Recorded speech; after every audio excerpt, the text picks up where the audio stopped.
Alhamdulillah. Yang untuk kita ada Pak Amin udah deket nih, udah hampir sini. Iya, alhamdulillah saya makasih. Ini pandangan-pandangan kegiatan terakhir ini kan untuk finishing ini gimana nih? Bahkan tampaknya yang mereka tangkap itu tetap menggunakan Prabowo untuk melanjutkan ke dua periode. Oh enggak. Ya makanya Mungkin Prabowo nggak sebodoh itu.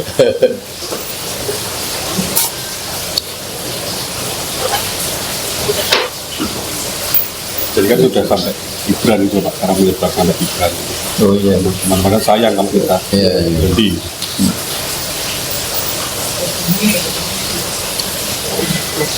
Jadi setelah ini teman-teman mau ke Polda ini Pak, bilang Pak Rizwan. Oh iya. Pak Asman gimana sih? Kesini ya, dalam perjalanan Pak ya? Pak Rizwan kesini ya? Pak Asman. Mas di Pogung nanti sebentar lagi sini. Oh iya. Dia rumahnya di Pogung. Roy Suryo mendadak nggak bisa karena menjadi saksi di pengadilan Jakarta.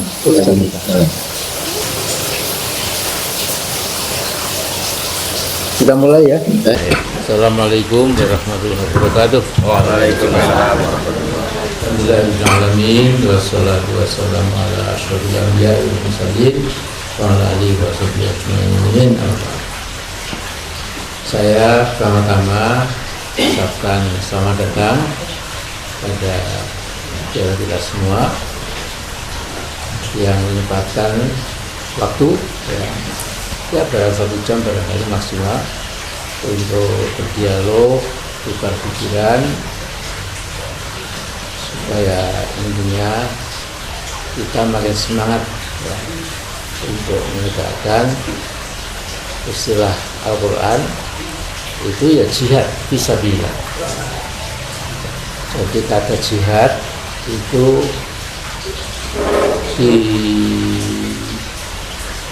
dimuat tertera dalam Al-Quran itu sama banyaknya dengan kata sholat ya. Jadi kata wajahidu dan wajihadun yujahidun dan lain-lain ya. Ya seperti solu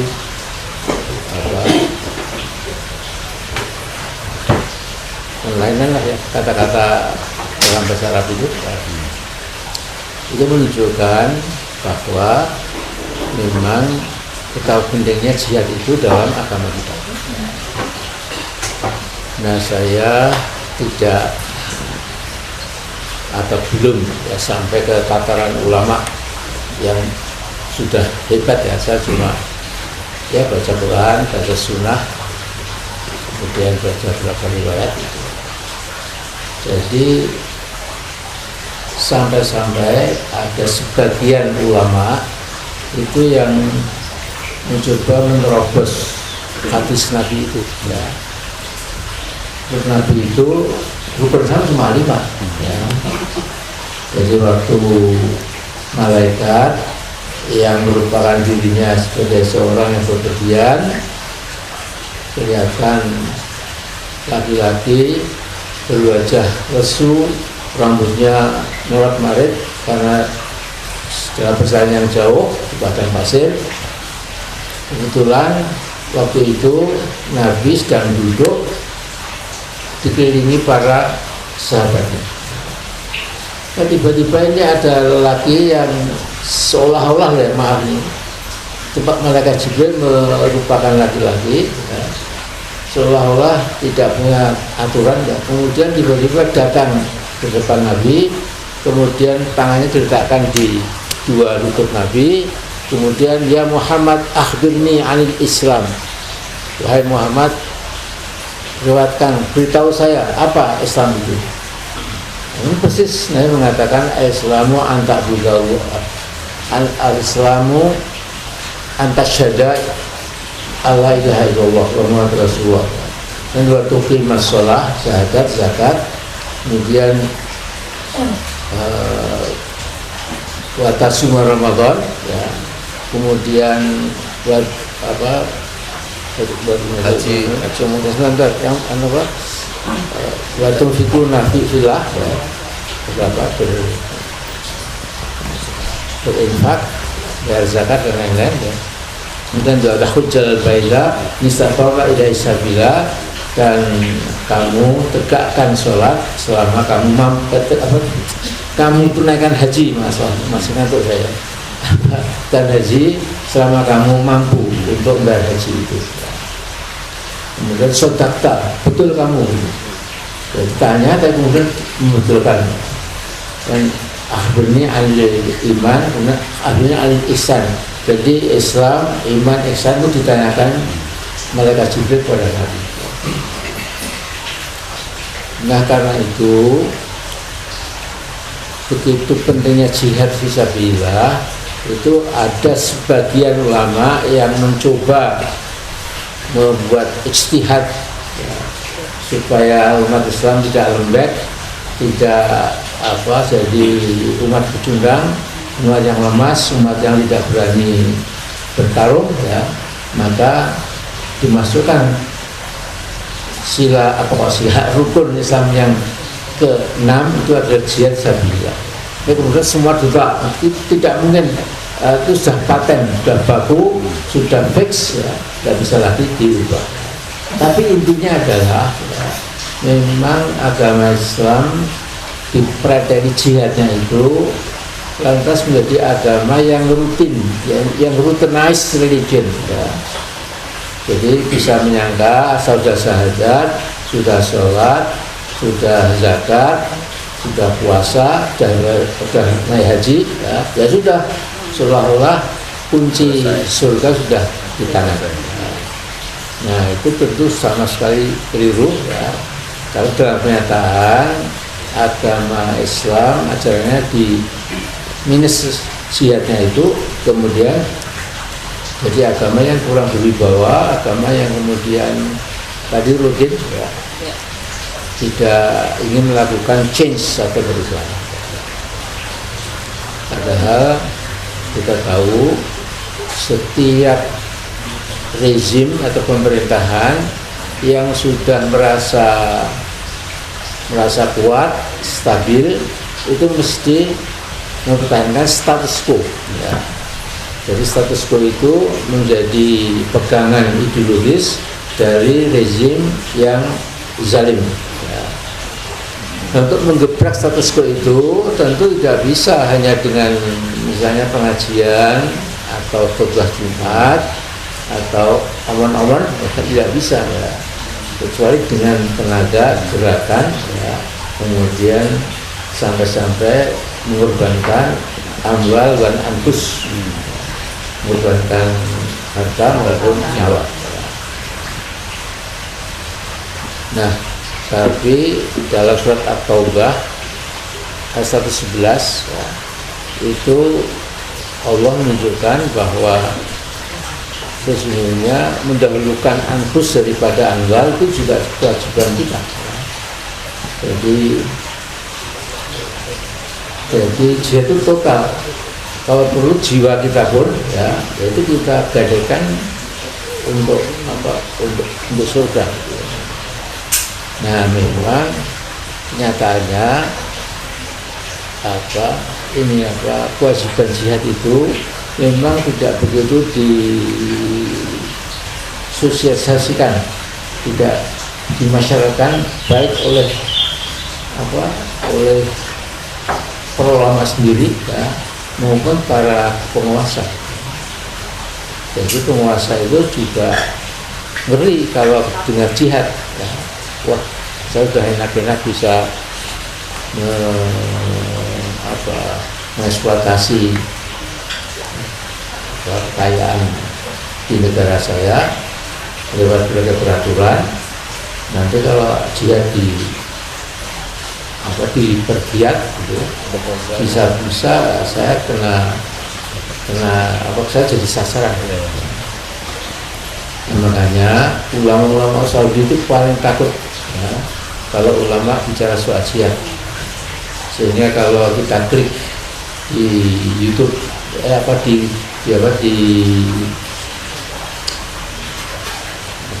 kalau YouTube apa namanya di Google ya. Kalau kita klik di Google itu tentang ajaran-ajaran Islam yang dikeluarkan dari ulama Saudi ya, itu semua ada ya, tentang fikih munakahat ya, fikih sehari-hari itu ya, ada tentang sholat, tentang wudhu, tentang haji segala macam, memang mendetail ya. Tapi ketika jihad itu sedikit sekali ya, cuma ya apa untuk pantas-pantas itu. Nah karena itu kita pun di Indonesia juga, bahkan Muhammadiyah yang katanya progresif, saya ketua Muhammadiyah dulu di umum ya, saya sadar bahwa kelemahan Muhammadiyah pun sama dengan NU juga itu sepertinya menghindari. Nah sehingga kalau Muhammadiyah itu yang tertulis bertujuan untuk membangun masyarakat Islam sesungguh-sungguhnya. Alasannya kalau sudah masuk Islam kan sudah lumayan, sudah bagus sekali gitu. Dan tidak pernah bicara tentang syariah state itu tentu tidak. Tapi itu ada adatnya juga. Karena kalau misalnya NU dan Muhammadiyah itu benderanya membangun syariah state, itu kemudian teman-teman TNI itu pasang kuda-kuda dan kita malah rugi. Maksudnya di sini Pak Nasir ya, itu guru kita, beliau mengatakan umat Indonesia ini di dalam menyiarkan agamanya itu jangan memakai politik bendera ya, berkibar-kibar syariat Islam dan lain-lain. Terus juga politik gincu ya, yang dikatakannya mencolok gitu, tapi malah kontraproduktif. Tapi kata Pak Nasir, gunakanlah politik garam ya, gurihnya AC-nya itu dinikmati oleh rakyat Indonesia tanpa menimbulkan gejolak. Nah setelah masyarakatnya itu betul-betul Islam, ya mungkin jadi apa lebih gampang ketika kita bicara yang lebih jauh lagi. Nah memang banyak alasan mengatakan kalau kita mengikuti Nabi Muhammad kan Nabi kan juga membangun negara untuk melindungi agama itu. Ya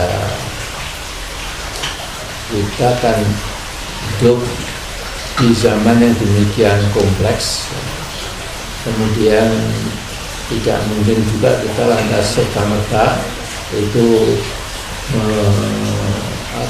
mencoba menerapkan apa yang dilakukan Nabi ketika hingga ke Yathrib, itu memang bangun masjid dan negara. Tapi nanti itu kalau di sini misalnya seperti itu, tentu kita akan menghadapi banyak masalah. Nah, jadi diambil saripatinya itu bahwa kalau masyarakat sudah Islam, kemudian yang umat ijabah sudah makin kuat dan umat dakwah juga sudah melemah, membungkuk mengikuti Islam, that's it ya. Jadi umat itu dalam kacamata dakwah dibagi dua ya. Ummatul ijabah, umat yang sudah menerima Islam ya. So kita ini umat ijabah ya. Nah tapi kemudian ada santri abangan yang katanya Islam dan lain-lain, tapi memang belum masuk Islam sungguh-sungguh ya. Nah, sehingga itu diperlukan kemudian dakwah tadi. Itu adalah umat itu dakwah, sasaran dakwah kita itu adalah mereka itu. Nah, kalau orang Jawa bilang itu Islam abangan. Jadi saya pernah cerita sama Pak Ridho ini bahwa Pak Farudin itu ketua Muhammadiyah yang sangat populer, itu beliau menceritakan pengalamannya ketika beliau masuk kampung-kampung itu pada pengajian bahasa Jawa, Dan Pak M tanya kepada audiensnya, apa bapak-bapak, ibu-ibu sudah tahu rukun Islam? Wah, belum tahu Pak M rukun Islam belum tahu. Yang tahu kami rukun tetangga dan rukun kampung. Nah, kemudian diterangkan satu demi satu lah rukun satu apa. Ini sekedar apa catatan. Nah, sekarang kembali ke Indonesia kita sekarang ini. Ya. Jadi saya sudah mengamati lama. Jadi gini, saya ini sudah jadi oposisinya Pak Jokowi itu sejak dia dari Solo. Saya sudah mencurigai ini dari kalangan PKI munculnya itu. Ya siapa tahu dia membawa ideologi PKI dan kenyataannya kan memang dia kan membela PKI. Ya. Jadi secara resmi permintaan dia itu meminta maaf pada PKI. Ya. Iya betul. Itu luar biasa. Maksudnya kan apa malah minta tanggung jawab PKI. Ya, jadi ini memang harus dihukum. Ya. Kita sudah buat konten itu. Ya. Sudah pantas hukum mati ya, dengan segala macam argumen dan sudah diperiksa 92.000 ya, itu sudah viral. Nah kemudian saya sudah buatkan juga Luhut nomor 2 setelah Jokowi harus dihukum juga. Ini sudah 30.000 sama itu. Nanti Mulyani saya garap juga, karena Mulyani juga ya tengik juga dia itu. Ya ini sebenarnya anti Islam. Kemudian dia menjadi anti IMF, bekerja untuk asing, bukan untuk bangsa sendiri. Untuk sekarang kita punya Pak Purbaya. Ya.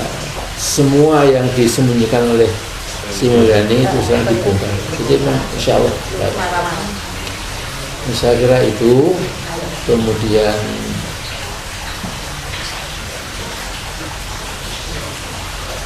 tidak ada panen seluruh panen raya ya, yang bisa kita petik kecuali kalau kita memang berusaha payah ya untuk memilih bibit yang bagus ya, untuk menyiangi rumput-rumput ya, untuk memberikan pupuk ya, air dan lain-lain. Panennya ini menjadi panen yang hebat. Nah ini analoginya dalam perjuangan kita memang tidak bisa satu kali gebrak kemudian selesai, tetapi tentu ada fase-fase ya. Jadi fase pemetaan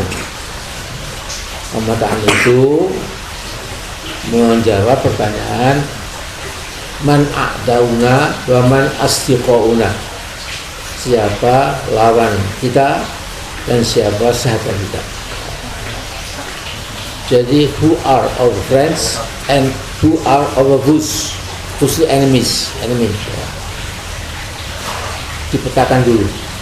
Dan yang kedua, kemudian dari mana ya kita menyembulkan ya, memunculkan ya langkah-langkah perjuangan itu. Yang kedua ini tentu adalah wahdatul Islam, ittihadul Islam. Jadi saya ini punya pengalaman yang tidak akan pernah saya lupakan sampai saya mati. Ternyata kalau umat Islam itu satu, itu memang tidak ada yang bisa menggusur dan mengalahkan. Jadi saya ketua MPR itu kita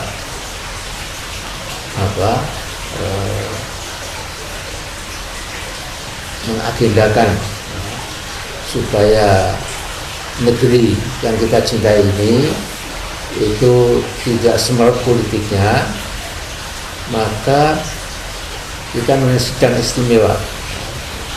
Dan istimewa itu saya pikir sampai 1-2 jam, ternyata cuma 11 menit selesai. Jadi waktu itu memang yang jadi sasaran itu Gus Dur yang mengadakan namanya surat keputusan itu ya. Jadi seperti dia meniru Pak Harto itu loh ya. Surat apa? Namanya surat istimewa itu. Dekret ya. Ya. Membuat dekret. Ada bilang terus Anda itu bukan Bung Karno gitu. Kalau Bung Karno itu gagah perkasa gitu. Apa revolusi, ya, kemudian juga karismanya luar biasa. Jadi kalau buat dekret itu orang dengarkan dan dijalankan. Juga bisa kan, saya juga presiden ya, tapi lain gitu. Presiden lain apa levelnya, kualitasnya, size ukuran leadershipnya itu lain gitu. Tapi ya lihat saja, ini terjadilah akan terjadi. Kemudian begitu saya mengatakan kita mulai dari fraksi PDIP yang paling besar 112 anggota DPR, MPR mohon berdiri. Yang setuju dengan lengseran pemakzulan Gusdur. Dihitung semua berdiri, tidak ada satu yang nggak berdiri. Dan sekarang fraksi ABRI semua juga berdiri. Kemudian fraksi PAN, fraksi lain, kemudian sudah. Jadi Pak Kuala selesai.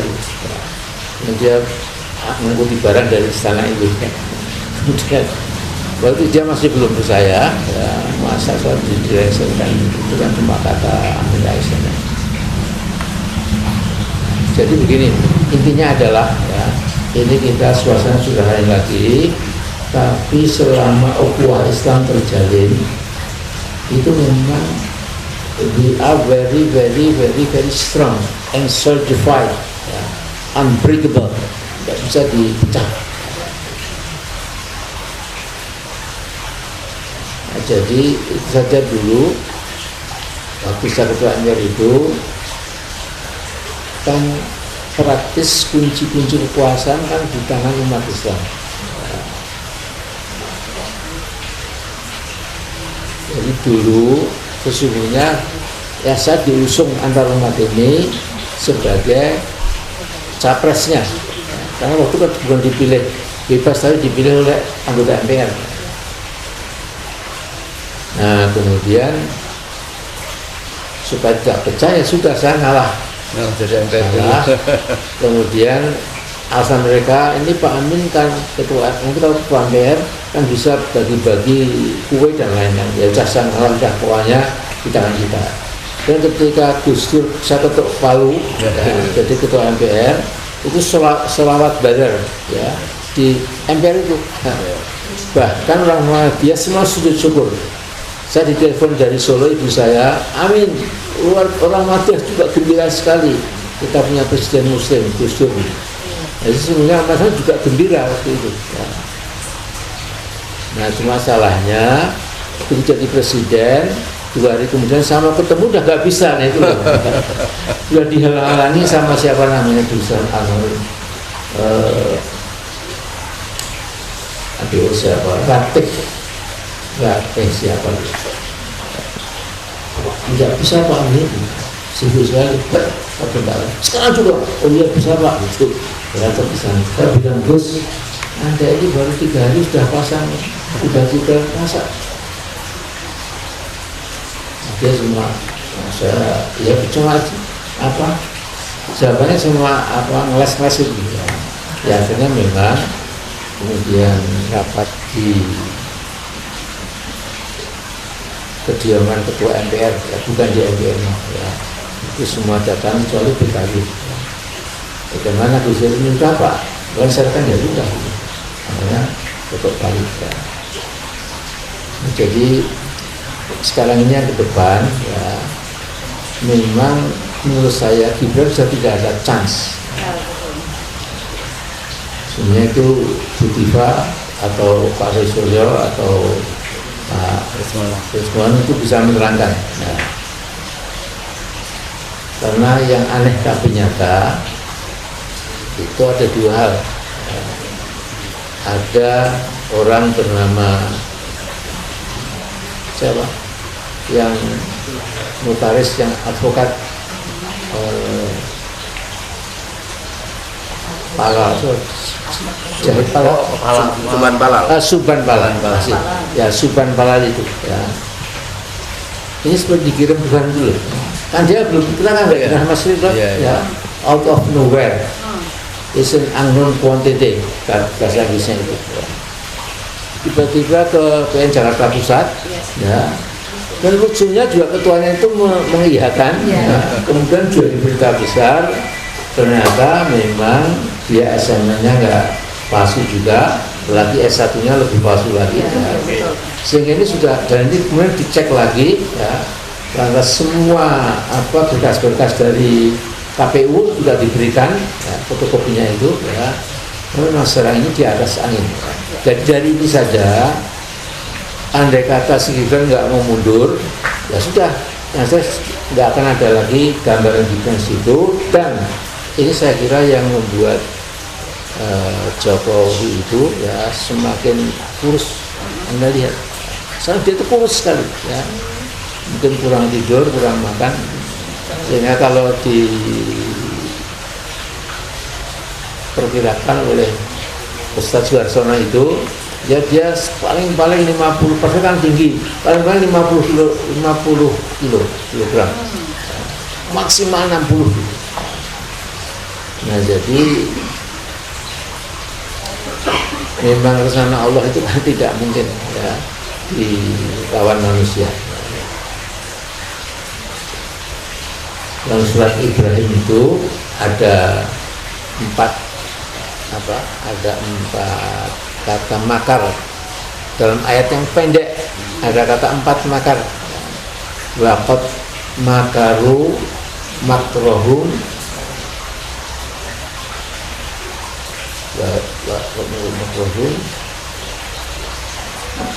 wa indallahi makruhum wa in kana makruhum la tazulu minhu jibal.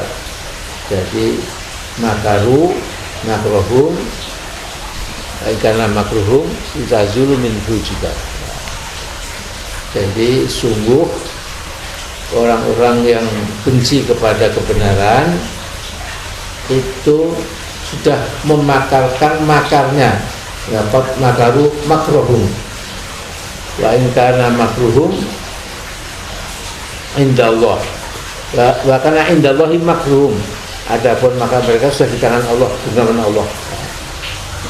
Walau kana makruhum litazulul jibal, walaupun makar mereka itu dimaksudkan untuk melenyapkan beberapa gunung. Jadi dengan teknologi mutakhir, saya kira Gunung Merbabu, Gunung Merapi, Gunung Semeru, Gunung Ciremai, Gunung manapun lah ya, itu bisa diratakan dengan tanah. Ya. Bagaimana Pak lavanya, laharnya, yaitu dengan teknologi bisa katanya. Ya. Tapi kata Allah itu sepele bagi Allah. Ya. Walaupun tadi itu, walaupun makannya itu dimaksud untuk melenyapkan beberapa buah gunung. Nah sekarang memang ya, yang penting itu Prabowo nggak usah melarang-larang. Ya. Dan saya dapat bocoran informasi dari Jakarta, memang Pak Prabowo membiarkan. Kalau nggak membiarkan, tidak mungkin PN Jakarta Pusat berani. Kalau nggak membiarkan, tentu mungkin sudah diganggu-ganggu, ya, Mas Roy Suryo CS. Kalau sudah membiarkan, tentu bisa diteror secara mental, ya. Malam-malam ditelepon, kamu sudah bisa hidup ya. Saya dulu kan waktu mengkritik Pak Harto kan juga sering dapat telepon, dan paling berat itu persis seperti yang dialami Bukti Fight. Kamu sudah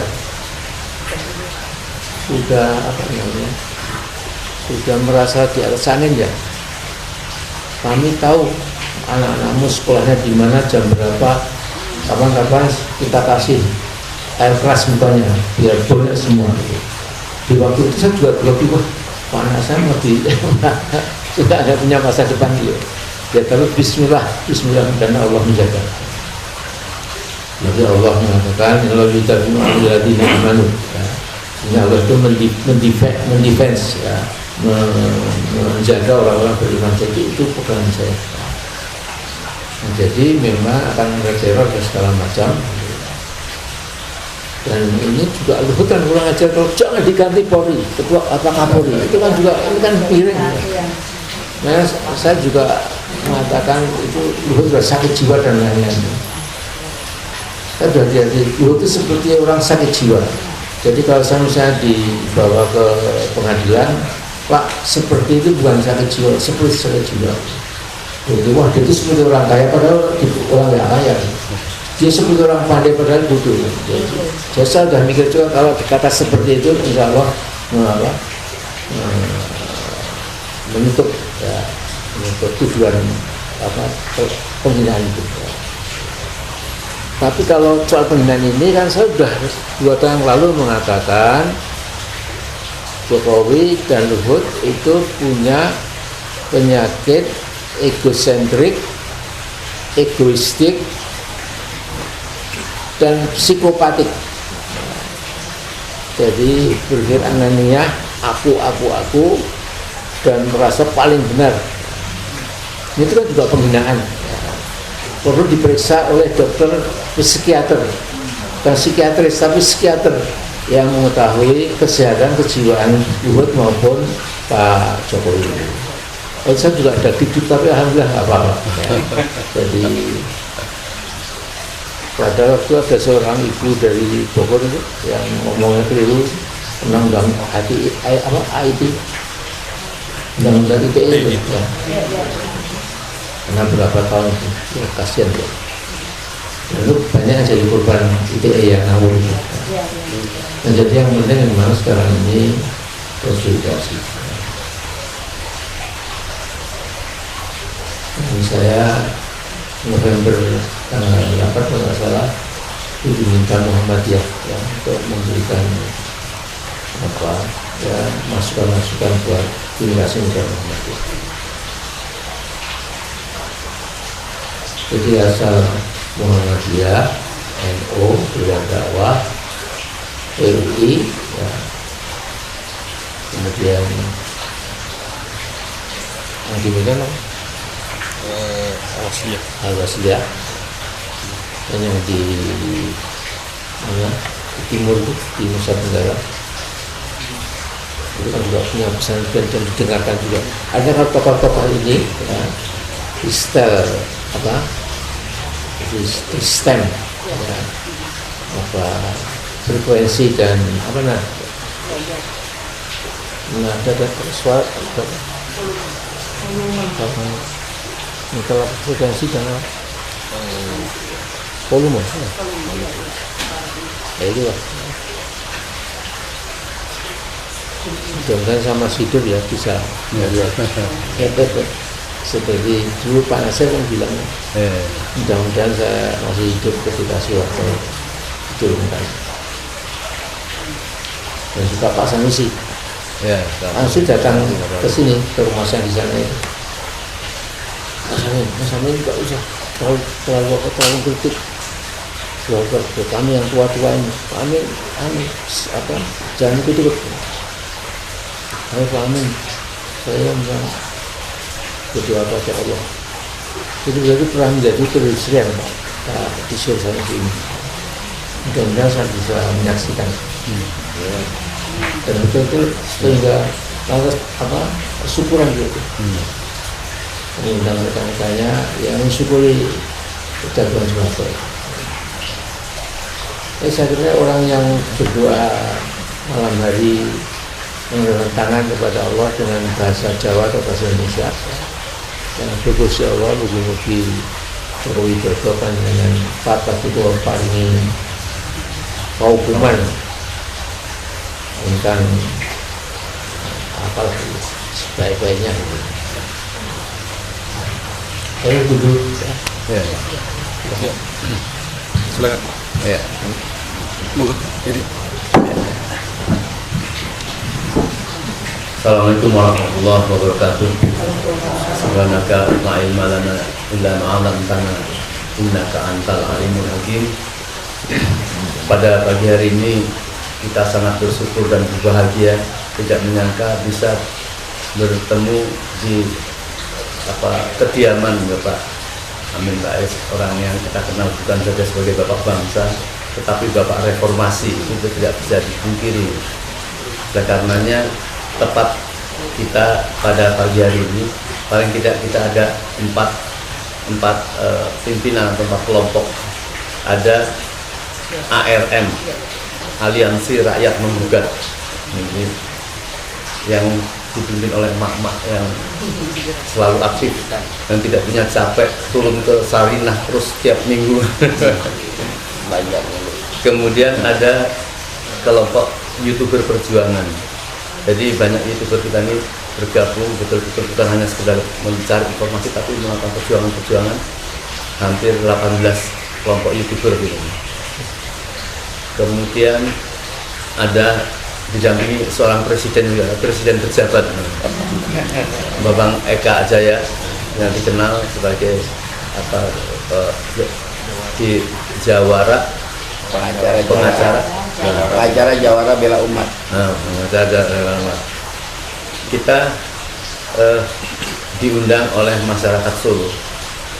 Mereka menggelar mimbar rakyat yang selama ini mungkin masih belum berani-berani karena masih mungkin mengalir ke ruangan Jokowi masih ketermul-termul ini masih tetapi mereka kemarin berani mengatakan itu dan tokoh-tokoh Solo kumplok semua dan kita dari Jakarta juga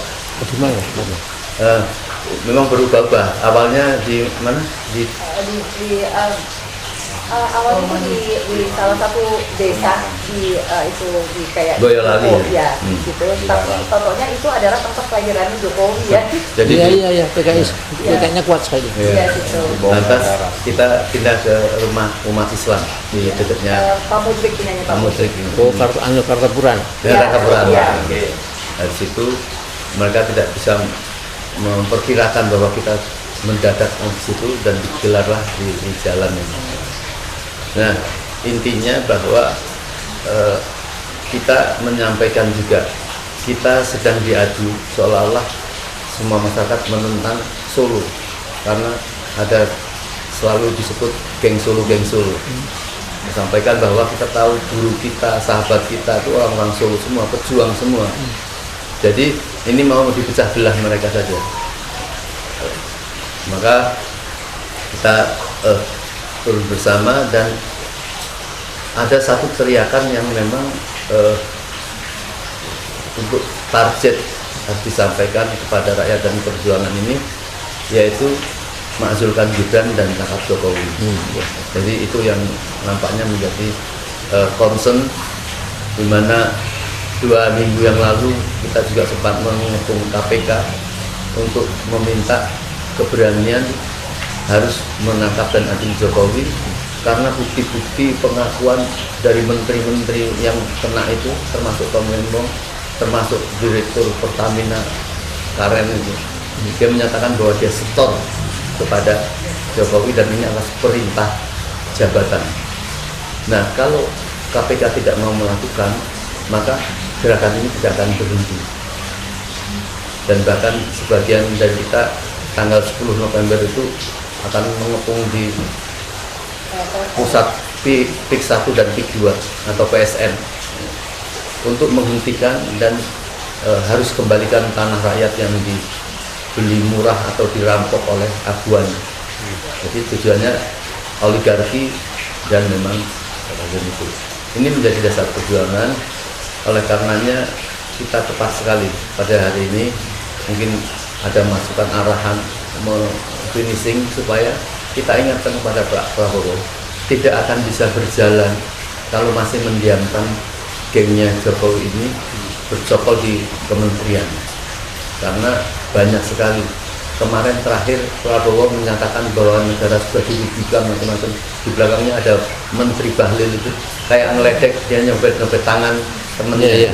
Ini kan sangat kemarahan rakyat itu mengkerucutkan bahwa Prabowo harus melakukan satu perbaikan kalau ingin berjalan ini termasuk masalah ijazah itu. Kita dilarang-larang untuk berhenti mempertanyakan ijazah. Semakin meminta perintah itu semakin profesional teman-teman kita di grup ini semakin memberanikan diri, bahkan KPU dan bahkan Didasmen itu menunjukkan bukti-bukti tentang pasal-pasal itu. Saya kira ini yang kita perlukan, jangan berhenti nasihat dari cukup tadi sudah memberikan fondasi. Ini bukan hanya sekedar kita ubiang-ubiung, tapi memberikan fondasi rasa jihad kita ini. Alladzina amanu wa hajaru wa jahadu fisabilillah bi amwalihim wa anfusihim a'dhamu darajatan indallah ulaika humul faizun. Saya kira mungkin itu dari saya, mungkin Mas Eka atau Mbak Men.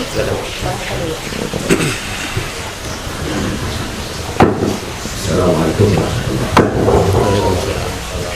Alhamdulillah, salatu wassalamu ala rasulillah wa ala alihi wasallam.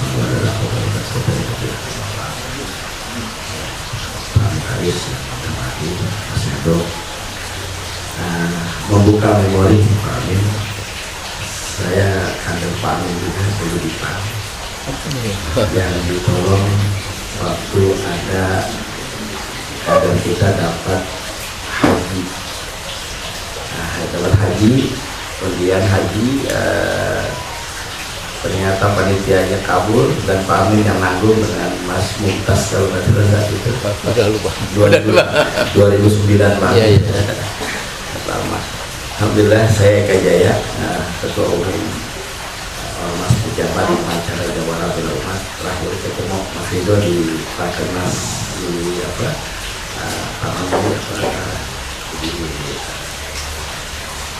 Islam Haji. Kami rindu sebetulnya dengan fatwa gerakan-gerakan Pak Amin pada saat ini.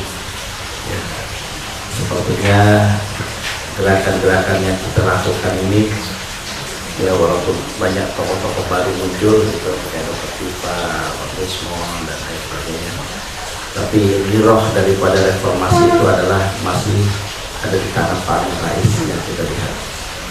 Ingin sekali mana mungkin nanti suatu saat kita punya gerakan besar, Pak Amin bisa menghadiri, menambah spirit kita, semangat kita, karena ini Kapan?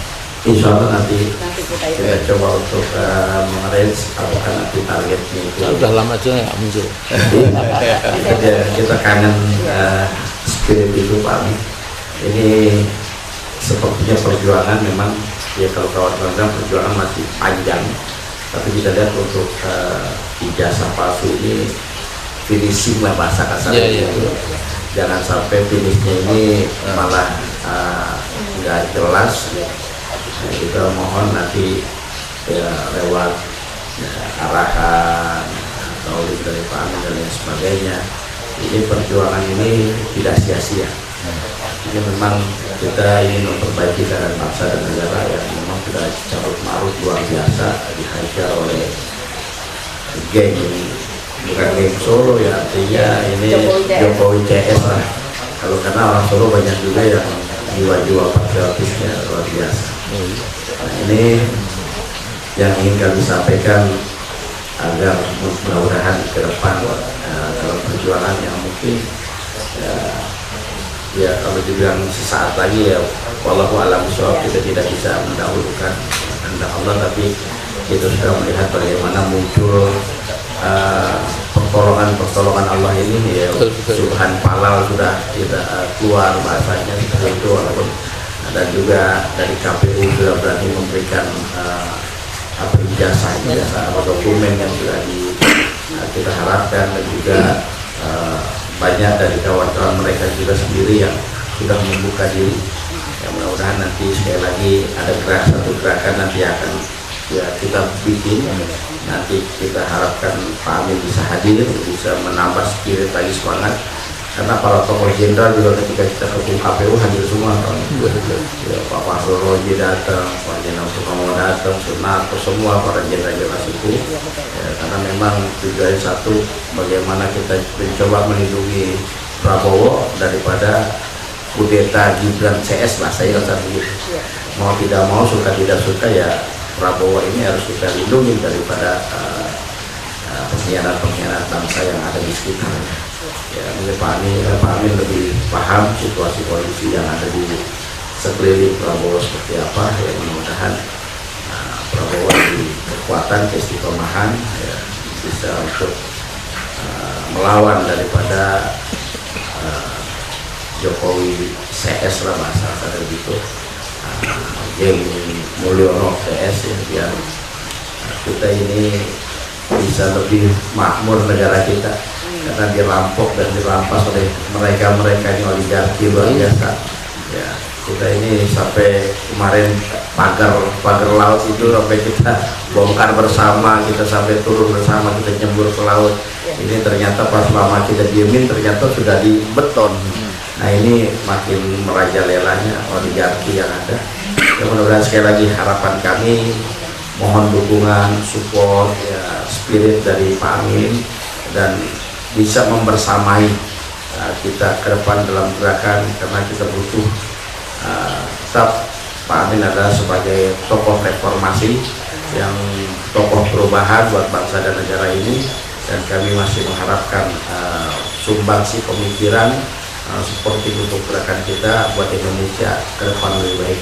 Mungkin ini saja dari saya, terima kasih. Assalamualaikum warahmatullahi wabarakatuh. Assalamualaikum warahmatullahi wabarakatuh. Saya singkat saja.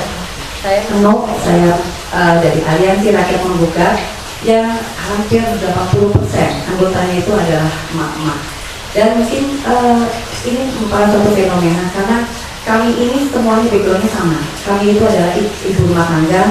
Kami bukan politik ataupun orang partai, tapi kami turun karena memang di zaman Jokowi ini semua memang sudah diacak-acak, dari mulai generasi bangsa yang menjadi stunting, kemudian tidak adanya peluang kerja, kemudian TKA banyak masuk, kemudian masih banyak lagi yang artinya urusan rumah tangga pun ikut terganggu. Akhirnya kami sebagai salah satu dari pilar bangsa, mak-mak ini akhirnya turun, dan kami akan terus berjuang.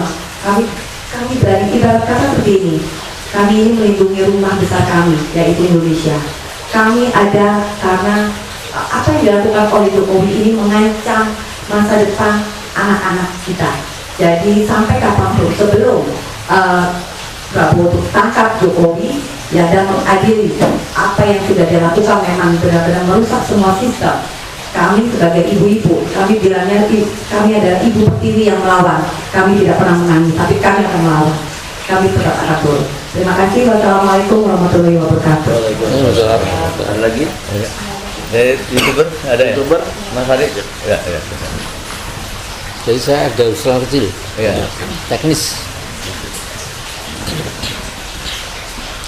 Jadi saya dulu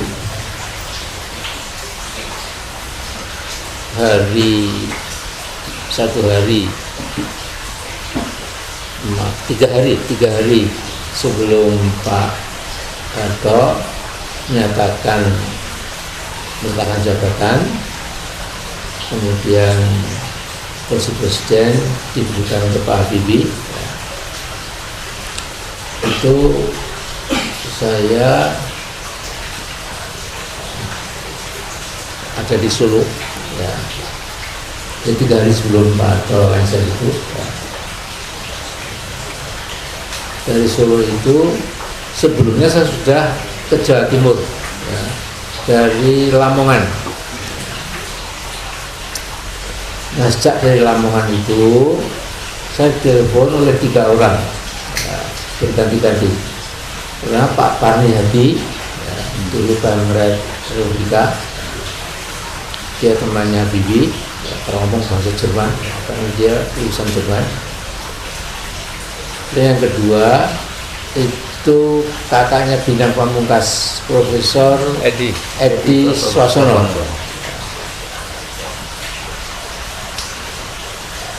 Dan yang ketiga itu Adi Sasono.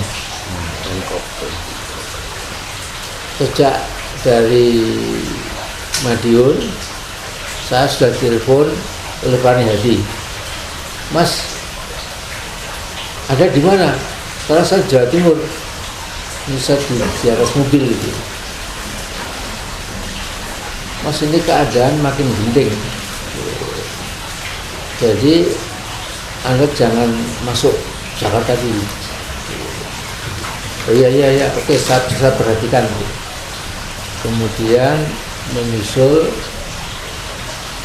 Pak Hadi. Tadi saya Jasono ya, yang pertama Jasono. Ya, ini Pak Hadi. Ya. Pak Hadi mengatakan, masih di mana Anda? Saya di dalam perjalanan menuju ke pulang ke Solo. Dia juga bilang, Mas jangan, begitu Anda masuk ditangkap loh. Ya udah, saya perhatikan. Nah, bulan terakhir itu dari Profesor Swasono. Mas, ini penting sekali, ini A1, jadi mereka peduli bahwa tokoh Muhammadiyah apapun pokoknya nggak peduli akan ditangkap. Nah, sampai di Solo saya cerita ibu saya. Ibu saya itu mau ke Jakarta, tapi sahabat-sahabat saya mengatakan jangan, nanti saya ditangkap. Harus ibu saya bilang, memang saya perhatikan kamu ini kan terlalu berani dengan Pak Harto. Jadi Pak Harto itu seperti di tempat yang tinggi, Anda pakai galah itu ngobrol-ngobrol Pak Harto, maka dia marah. Tetapi kalau pergi saja Bismillah, Allah melindungi gitu. Saya berangkat. Nah, saya berangkat punya ibunda yang mendorong itu. Kemudian ini yang saya sampaikan ya. Dari Cengkareng itu saya menawar beberapa taksi yang sudah sebetulnya nggak mau ke Jakarta karena uang sudah hitam karena apa? Ini banyaknya ban dibakar di berbagai perempatan jalan. Dan ternyata bakar ban itu bukan tradisi Indonesia, itu tradisi negara-negara Rusia, terutama menggulingkan. Jadi kalau menggulingkan itu, kalau saat sudah keluar dari kampung, ya berjubel banyak rumah Soeharto, memang kemudian aparat juga berpikir ulang masa menembak. Walaupun paling atau tembak di tempat nggak akan mungkin karena dia kan masa nembak rakyat sendiri. Tetapi intinya adalah jadi ban itu kan hitam. Kalau di Jakarta nanti ya, atau di Solo di mana itu ban itu memang menumbuhkan rasa revolusioner. Kalau begini dingin angin berembus kan ya bisa teriak-teriak ya bisa, tapi tidak seperti kalau jalan-jalan itu semua pembakaran ban. Ini kan murah kan, karena kan di mana-mana kan murah itu. Tinggal 4 atau 5 aja dikasih itu 100 semua itu nanti akan menimbulkan reverse situation condition. Itu yang saya alami dulu, sehingga waktu saya mau kantor Muhammadiyah dari Cengkareng itu sebetulnya nggak ada berani. Pak, Bapak ada sedikit kesan Pak gimana gitu. Bukan ngamuk, bisa-bisa taksi saya rusak. Nah, salah ini kesepakatan. Itu saya tahu Bapak Amin Rais Ketua Muhammadiyah. Nanti kalau sampai rusak, pecah kacanya, udah berikan yang baru. Berapa sih harganya? wah mahal Pak, berapa ratus juta, udah nggak ada masalah, saya punya uang itu. Nah saya naik ya mau ke Muhammadiyah itu lewat Senen dulu, dia terjalan lewat Senen. Kan anak-anak muda pakai tongkat sudah bergembira sekali kan, wah kematu itu. Ada yang bilang, wah kenapa saya kuat sudah. Oh di atas itu terus kacanya kalau gitu pecah semua. Saya bukan kaca yang depan itu kan. Kemudian udah rinsek lah dulu.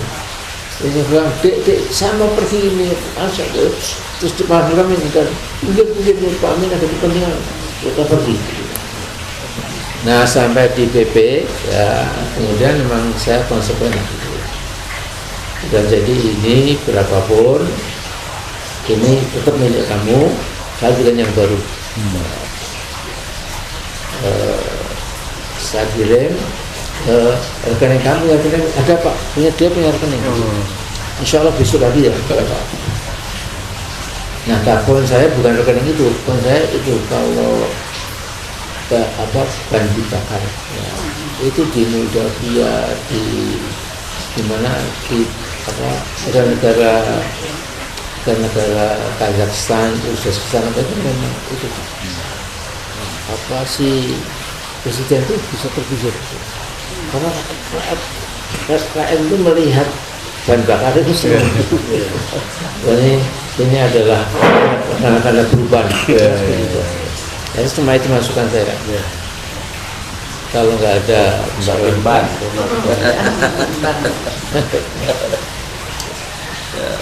udah gitu aja. Ya, Mas Ridho juga dong. Ya, tidak mewakili teman-teman, tapi mencoba menyampaikan dari apa yang kemarin kita lihat yang terjadi di Solo. Itu kan yang pertama di hari Sabtu itu seharusnya acara di lapangan, tapi sebenarnya tidak dibubarkan, hanya saja dihalangi jalannya sehingga tidak bisa masuk peserta, dan kemudian panitia secepat mungkin untuk memindahkan tempat. Yang kedua, acara yang hari Selasa, dan sebelumnya hari Senin ya, hari Selasa kemarin alhamdulillah berjalan lancar. Kalau kita perhatikan acara-acara semacam ini akan sangat sulit ketika dulu Pak Jokowi memimpin ya. Intimidasinya lebih kuat dengan mendatangkan pertama mungkin buzzernya, kemudian pihak aparat, dan itu terjadi ketika dulu ARM sebelumnya tahun 2024 itu juga sempat melakukan aksi di Colomadu yang kemudian sampai kemudian Kapolresnya turun dan terjadi ada tulisan disegel gitu kan, disegel oleh rakyat, dan itu sempat terjadi bentrok dengan pihak aparat, dan ya, banyak mungkin diantaranya di sini mungkin mama waktu itu juga hadir di sana. Tapi kemarin yang kita lihat ketika ARM datang ke rumah Jokowi yang seri kedua, memang ada pihak aparat kepolisian tapi tidak bisa melakukan apa-apa. Apakah ini menjadi sebuah pertanda bahwa melemahnya kekuatan Jokowi? Baik, kalau kita lihat kan yang paling kuat ada di Solo. Nah, kalau di Solo saja sudah seperti ini, apakah ini tanda-tanda bahwa akan jatuh gitu? Kalau seandainya ini menjadi sebuah pertanda akan jatuh, tapi di sisi lain kita melihat sekarang gerakannya ini ke arah gerakan sosial media dengan munculnya buzzer-buzzernya seperti Sylvester, buzzer utama Jokowi yang sampai dengan hari ini kejaksaan pun tidak mampu untuk menangkapnya, dan terakhir hanyalah seruan-seruan dari pihak kejaksaan untuk memanggil gitu. Bukan menangkap tapi memanggil untuk datang ke pihak kejaksaan. Yang kedua adalah munculnya ada Barajipe, ada Projo, dan kemarin Ketum Projo Budi Ari datang ke rumahnya Pak Jokowi dengan mengaku sudah melihat ijazahnya, dan ini kan terus diulang-ulang gitu Pak Amin. Nah, kalau dengan model seperti ini, apa yang kemudian seharusnya dilakukan? Jadi ada dua. Yang pertama tadi, apakah kekuasaannya sudah melemah sehingga kemudian aparat itu sudah tidak terlalu represif dengan bukti di Solo, dan yang kemudian yang kedua ya di Polda juga tidak jalan. Kebetulan saya juga salah satu orang yang dipanggil kemarin di Polda menjadi saksi dalam dugaan ijazah palsu Jokowi. Yang kedua, tapi di sisi lain kita melihat yaitu termul-termulnya masih berkeliaran dan seolah-olah mereka bebas dari jerat hukum. Nah, ini bagaimana menanggapinya? Terima kasih Pak Amin. Assalamualaikum warahmatullahi wabarakatuh. Pak Amin, saya Susiana dari ARM. Mohon maaf Pak, tadi Bapak berbicara mengenai perjuangan jihad fisabilillah. Itu adalah nomor satu dari perjuangan Islam. Apakah mungkin kami mohon seandainya memungkinkan, apakah Bapak bisa sebagai perwakilan dari Muhammadiyah atau dari rakyat Indonesia untuk menyampaikan ayat-ayat itu di media sosial Pak? Itu aja, terima kasih. Assalamualaikum warahmatullahi wabarakatuh. Untuk membangkitkan giroh Pak, giroh perjuangan bangsa ini yang sudah menurun. Kami lihat mereka karena sudah terlampau lelah di jalan atau berjuang, dan Jokowi makin merajalela di negeri ini, mereka turun ininya Pak, girohnya. Seperti dulu Buya Hamka kan ada lagunya perjuangan itu Pak.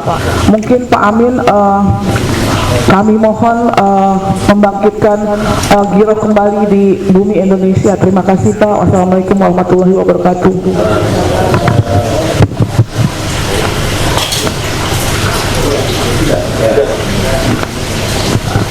Jadi jawabannya tadi ya satu paket aja ya. Jadi memang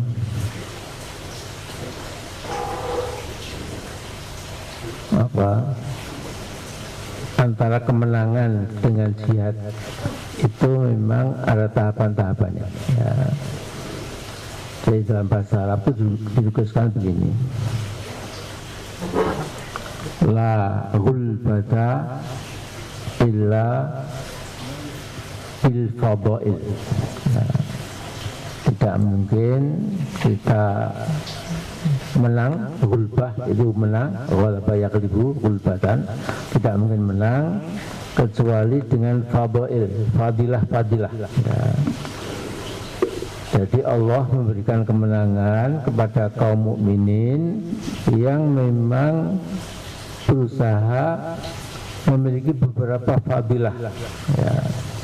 Fadilah itu misalnya ya mau berpuasa sunat Senin Kemis misalnya ya.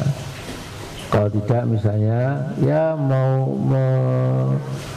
menyisihkan nikmat tidurnya di waktu malam ya, dikurangi sepertiga malam, dihidupkan ya, katakanlah jam 2.30 malam pergi wudhu, kemudian sholatul lail, tahajud ya. Karena tahajud itu juga membuka wawasan, menjernihkan pikiran dan hati ya, dan menambah juga keberanian ya. Nah, kalau ayat yang pendek sekali ya, itu ada dalam surat Taubah ya, yang bunyinya begini: innama ya'muru masajidallahi man amana billahi wal yawmil akhir wa aqama sholah wa ata zakah wa lam yakhsha illallah fa'asa ulaika yakunu minal muhtadin. Ya. Jadi untuk jadi pemberani itu memang ada syaratnya, yaitu takut kepada Allah. Misalnya adapun mereka yang memakmurkan masjid-masjid Allah itu, ya, kemudian betul-betul beriman pada Allah dan hari akhir, ya, lantas mereka menegakkan sholat, mereka membayar zakat, maka mereka akan buat akhsya illallah. Tidak mungkin mereka takut kecuali hanya pada Allah. Ya. Terus fa'asa ulaika yakunu minal muhtadin. Mudah-mudahan orang-orang seperti itu menjadi manusia yang mendapat hidayah dari Allah. Nah, jadi ini untuk saya pada walam yakhsha illallah, tidak tahu kecuali pada Allah. Memang ya malam kita bangun, ya jangan terlalu banyak lihat sinetron, nggak ada gunanya. Ya. Kadang-kadang saya juga ngapain gitu, itu kan hanya mengotori pikiran. Ya. Jadi kembali kepada program yang bagus lah, yang membersihkan jiwa dan menyemangati jihad kita itu. Ya. Nah, jadi memang saya katakan tadi, bahkan ajaran jihad dalam Quran pun itu oleh penguasa-penguasa yang korup itu kan kalau bisa dihindari. Ya. Jadi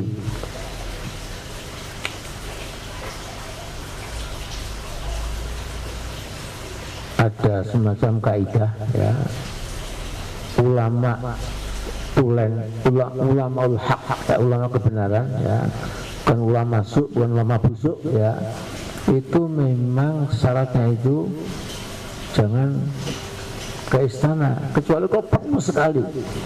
Kalau masuk pun silahkan, tapi itu untuk nahi mungkar, ya, bukan untuk dapat segepok dolar kemudian peringas-peringis, ya, menjadi jubirnya Jokowi. Pada ingatkan dulu, Pak Syafi'i, ya, Anda kok kan Anda ingat kalau saya ketua Muhammadiyah, Anda wakil saya, itu kan kita pergi ke istana cuma 2 kali. Selama 5 tahun cuma 2 kali, ya, 5 tahun. Jadi pertama ke Pak Harto meminta membuka Muktamar Muhammadiyah, ya. Dan yang kedua setelah Muktamar selesai kembali menyampaikan terima kasih, sudah tidak ada yang lain-lain gitu. Nah, tapi Anda saya lihat itu mau tanwir itu ketemu Megawati, ya. Setelah tanwir ketemu lagi, ya. Tanwir itu setahun sekali. Jadi kalau datang minta dan datang terima kasih itu kan 10 kali, ya. Itu ada risikonya loh Pak Jokowi, gitu. Risikonya di mata umat itu kita jatuh, apalagi setelah itu ini zaman Jokowi, ya, Anda juga masih lagi-lagi setelah ketemu, ya. Kemudian maaf, Anda kemudian menjadikan Muhammadiyah juru bicara Jokowi gitu. Jadi Jokowi pintar sekali bikin ruangan pers, kemudian langsung Anda dengan wakil Anda mengatakan di tengah-tengah kesibukan Pak Presiden masih berkenan sama kami, presiden yang sangat bijak itu. Adapun yang disampaikan Pak Presiden tadi, pertama memperkokoh persatuan bangsa, kedua, jadi itu kan memalukan sekali. Itu mungkin loh, ya, Jokowi terkekeh-kekeh melihat Muhammadiyah. Itu terkekeh ngapain itu, ya. Jadi tadi maksud saya, ya, kita itu harus bersih, ya. Jangan sampai kemudian saya mau ikut geruduk dulu, siapa dapat amplop misalnya, ya. Kalau kita mungkin yang awal-awal itu mungkin bisa aja itu, ya, atau apapun lah, ya. Nah kalau sudah itu Tuhan Allah, kamu bukan lillahi ta'ala, bukan apa untukku ya, tapi untuk ya, sekedar keduniaan yang sepele misalnya ya. Nah jadi apa, saya pernah konkret jam 12 malam, tempat yang saya diami itu bukan rumah saya, itu rumah teman saya. Itu ada orang ketok, siapa tuh, tengah malam jam pas ketok. Saya turun, ternyata yang punya rumah, kan saya itu kan bukan rumah saya, rumah dia ya. Dia mengatakan, amin, ini saya diutus Luhut, ada uang 20 juta, sekarang saya simpan.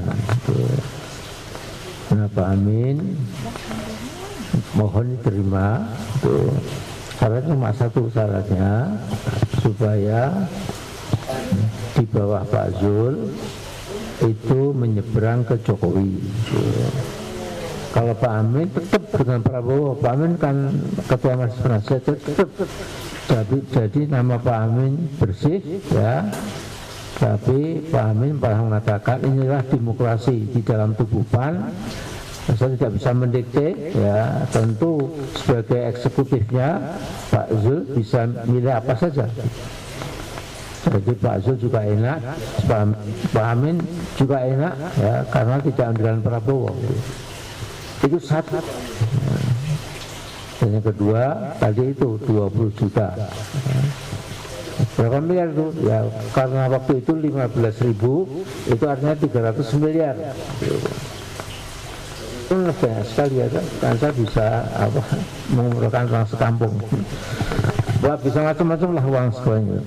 Kemudian yang kedua, Pak Amin akan dibantu lagi untuk membeli tanah perluasan yayasan.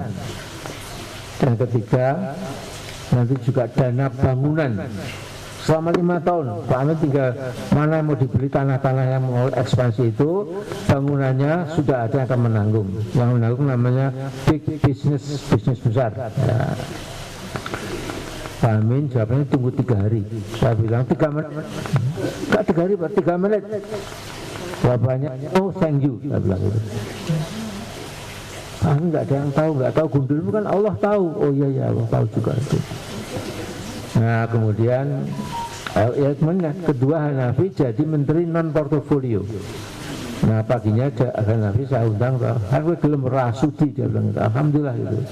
Saya pulang ke sini cerita pada Bu Amin, Bu ini Bu. Wah orang kena rasud macam-macam, mengumpat juga dia. Nah artinya orang sekaliber saya pun dicoba disogok dulu. Apalagi orang yang mencari sogok itu kan banyak sekali. Para penganggur, para nggak mau kerja, tapi kemudian dapat uang gede dari Jokowi. Sehingga mereka juga membangun tadi YouTuber Nusantara. Ya. YouTuber Nusantara itu yang paling menonjol namanya Agripani itu. Ya. Itu mesti menyerang saya, apapun itu. Ya. Kadang-kadang juga nyerang Raffi Harun ya, tapi cuma apa in passing lah, hanya ya kadang-kadang juga Rocky Gerung sebentar, terus nama siapa, tapi intinya memang dia ditugaskan oleh termul itu, karena ada pimpinannya itu untuk menyerang saya itu. Tetapi ya tidak apa, saya kira tidak ada dampaknya, kecuali dampaknya ke termul juga, makin gigih makin apa semangat ya. Nah, jadi itu memang risiko perjuangan yang pasti kita alami ya. Dan sebenarnya kalau orang berjuang itu kita nikmati gitu ya. Jadi berarti saya on the right track ya. Kalau yang mengganyang saya misalnya ulama, mahasiswa ulama atau tokoh anu ya kemudian saya bisa keder ya. Nah, tapi ini kan yang anu kan cuma apa, memang bandit-bandit yang nggak punya uang itu ya. Jadi begituan itu kan mengalir gitu. Nah, jadi apa ya? Jadi kita menyusun strategi saya bilang. Ya. Terutama itu yang 112 apa? 12 hektar itu. Ya.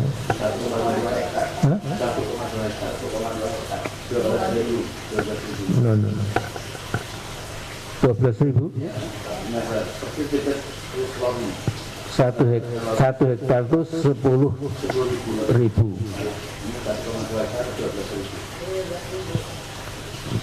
Sekali ya. Enggak, saya cek berkali-kali. Anda keliru, betul.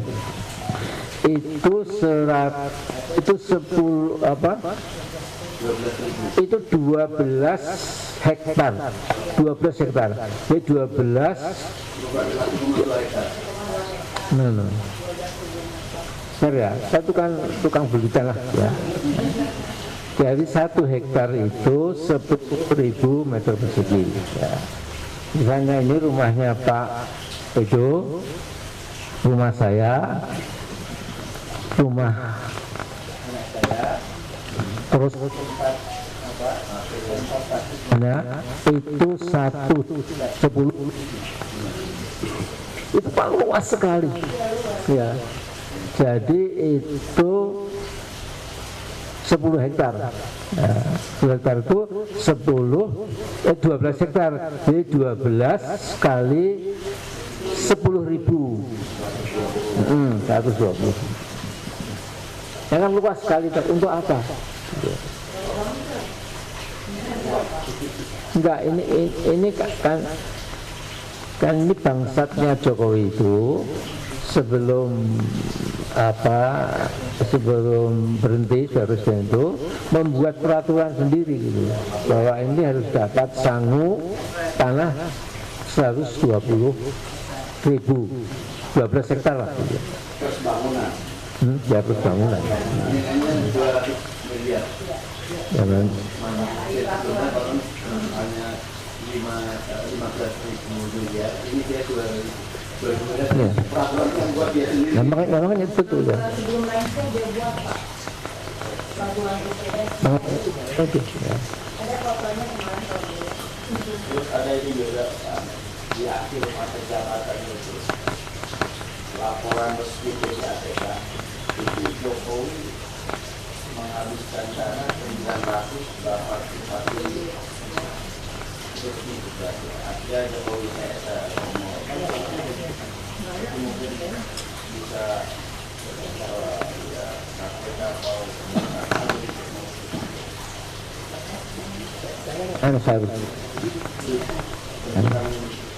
baru KPK ini kan bentukan Jokowi ya, dari 2 minggu yang dia buat KPK baru itu masukkan haknya siapa? Prabowo gitu. Prabowo juga ini enggak jelas juga itu. Prabowo itu dengan jabatan 10 tahun. Saya tahu sampai alif bata sampai ya.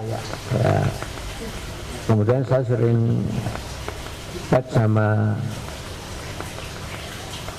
Ustadz Sambu, Asli Sambu itu. Saya kritik Pak Amin, saya karirnya dengan gitu Pak.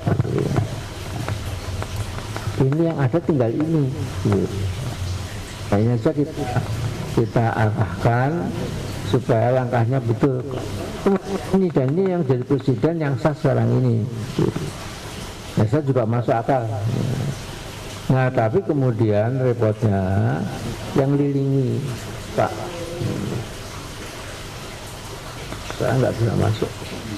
Padahal dulu waktu jadi Menhan, kalau saya ke Jakarta, saya ke Hankam itu, ya, Pak Amin, ini Pak Amin masuk ke sini nggak sampai 1,5 detik, seknek Amin Rais ke tempat Prabowo. Nah, kemudian mesti saya ditemui dengan Pak Samsudin. Nah, Pak saat ini dulu menjadi Pangdam. Jadi saya ingat sekali Ketua MPR itu diundang makan siang, dimasakkan soto Makassar dan lain-lain ya. Ya pokoknya dengan saya sekali. Nah, kemudian tiap saya ke Menhan kami itu mesti ada Pak Agus diketawa ikut menemui gitu.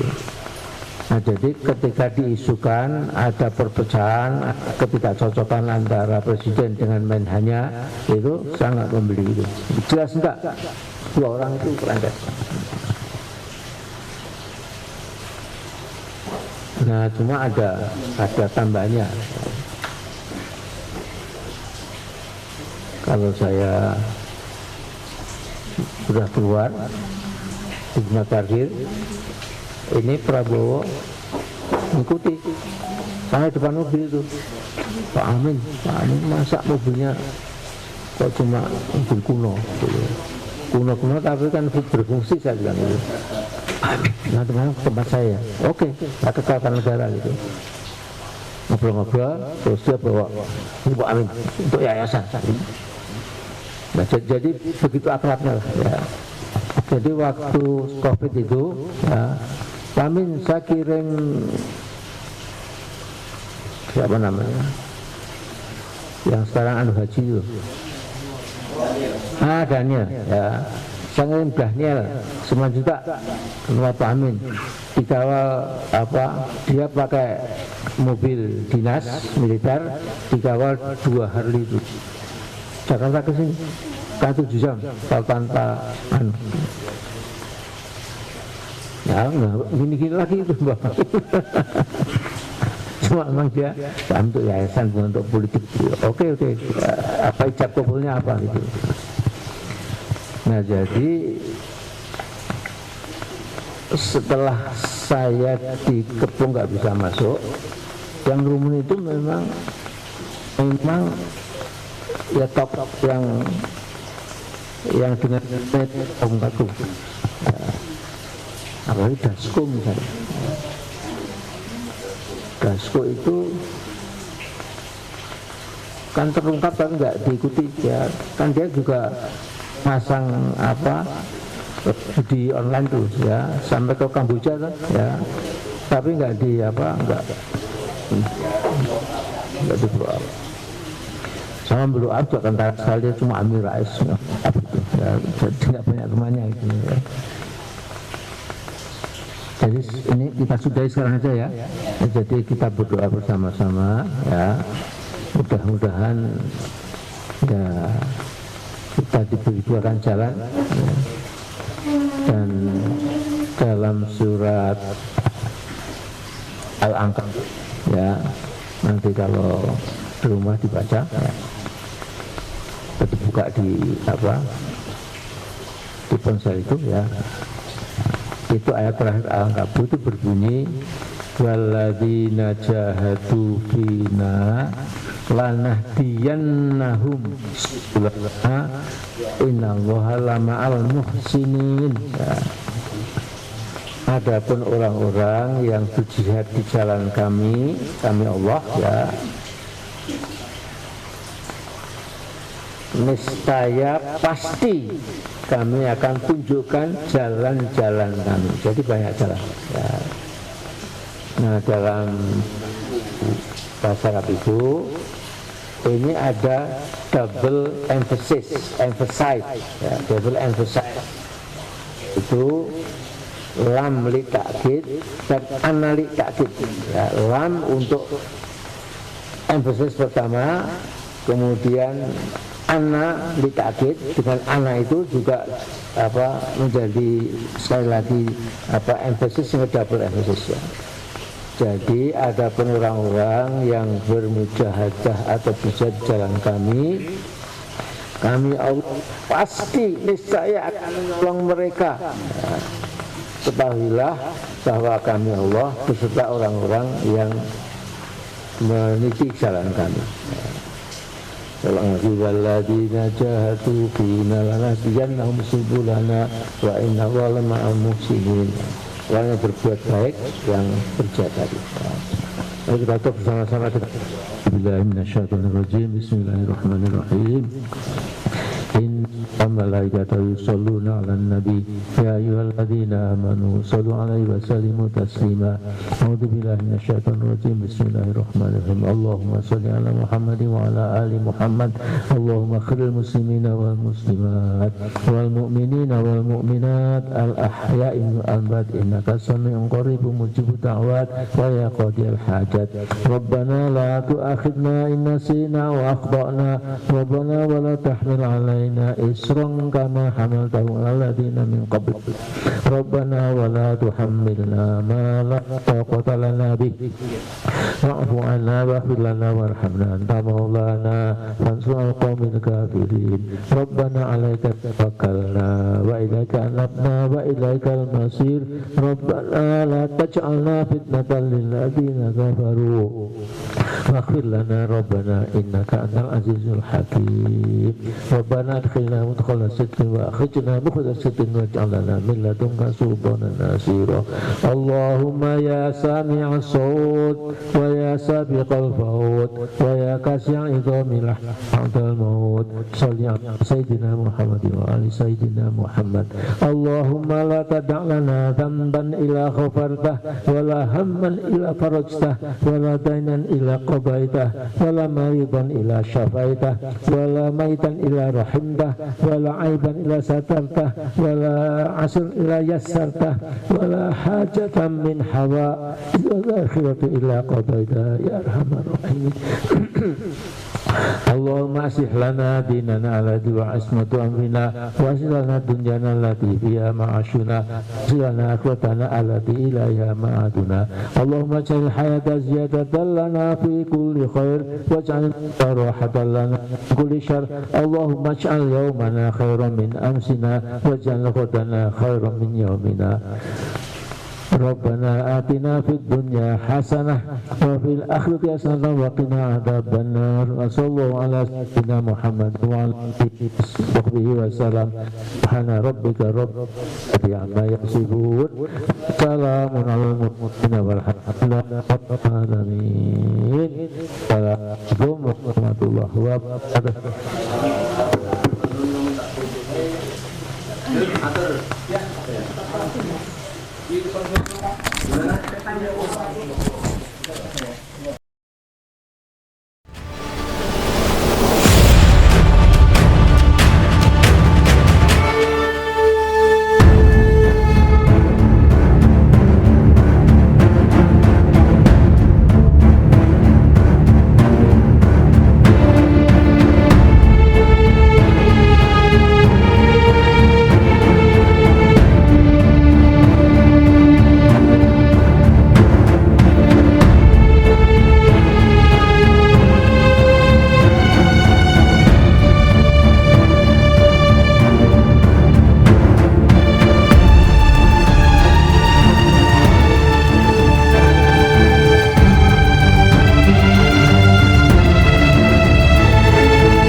Nggak dikasih Sherlocknya kan? Nggak kan? Ya udah. Udah balik gitu. Udah jalan OTW Polda. Yep. Jokowi. Yep.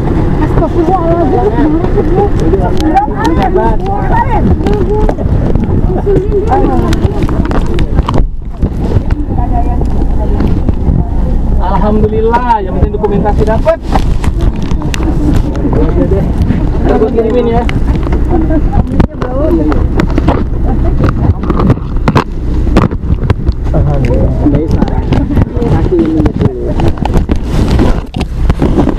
Tadi nggak mau sih Frit, foto. Coba pesonanya Mbak Esa itu. Kamu katanya selamat kan? Yang digodain sampah apa sopirmu ntar nabrak ntar. Nanti kalau udah kelar bubar